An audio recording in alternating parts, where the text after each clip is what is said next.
We're going to look at some tips for using our Jupyter notebooks and especially look at ways to help an unresponsive notebook get unstuck. So in this first cell, it doesn't really matter if you understand all this code for any of these. It's just basically what we're going to do here is run a loop that is an infinite loop. This is a while true loop. It just keeps running and running and running, and there's no way for it to stop. And I just made it go in slow motion by adding this little sleep in here. So let's go ahead and run that code. And we can see that it keeps counting up as it goes, and it will keep doing this forever, and I have no way of stopping that because the code doesn't end. So what I have to do is interrupt the kernel. So I can go over here and say interrupt, or I can push this little interrupt kernel stop button right there. And we see it stopped right there, and it gives this keyboard interrupt message here. It looks like an error message. And let's see what the count value is. So right here I have a little variable, and it just counts up 1 each time it goes through, and we saw we ended at 34. And so I'm going to run that cell and see it hits 35. It has actually a higher value, and it got that because the sleep here was waiting, and it doesn't print till the next time it comes through the loop. So we see even though we stop it, we still have our values in memory. Another thing that I can do is restart the kernel and restart and clear output, and then finally a shutdown, which will just reboot my entire operating system that's running my Jupyter notebook.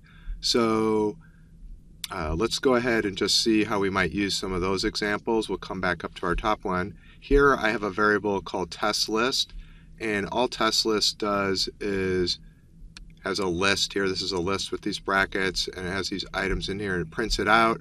Then it adds the list to itself, so it doubles it, and then it adds some more items to the list. So let's just go ahead and run through that code.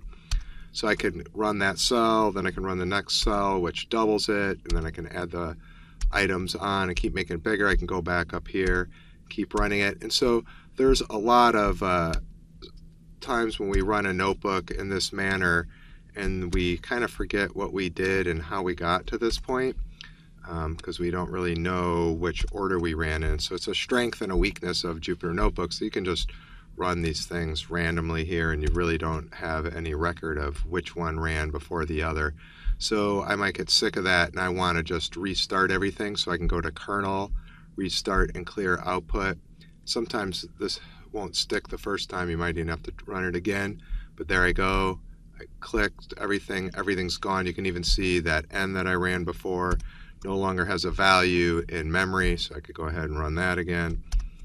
Run that, I can stop it, and then I can get my new value of n.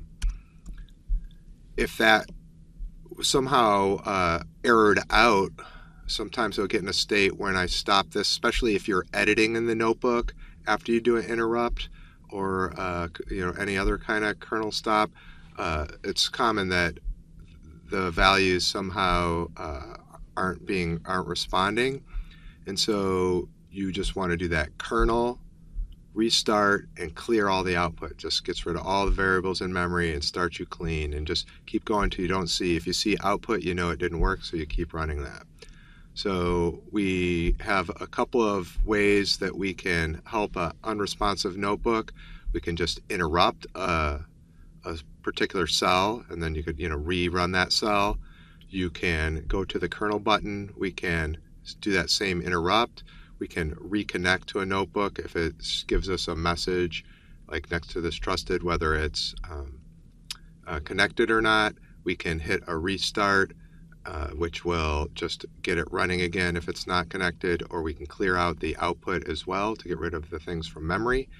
And we can shut down, which will take everything out of the Jupyter notebook. It would just restart the entire Jupyter operating system, and then we can just reload this page and start over again. The final thing that you might want to do if it's not being responsive is, like I said, is we could do that shutdown, but if for some reason that shutdown didn't work, then we would just close the browser or even force the browser to shut down. So you might have to do that depending on your operating system. You can learn how to do that. You see, when we shut down, we have no kernel. So then we can just go ahead and restart our notebook. I hope that helps you, and you can come back to this if you're having troubles with your notebook.